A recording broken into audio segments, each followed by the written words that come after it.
Texture is adding a quality and feel to the surface of your graphics in your design. Let's learn how to do this with images, the gradient tool, and the brush tool in Photoshop on iPad.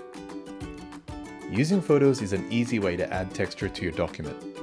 You can either take a photo with camera or select an image you have on the Photos app. Adjust the photo position with the white handles and press Done when you're happy. Go to the Properties tab where you can refine your image for the effect you'd like. You can lessen the opacity to give it a more subdued look. You can also experiment with the blend modes to see which one suits your design. If you like a gradient color effect on your document, select the Gradient tool. Select your desired color, then tap and drag across your document.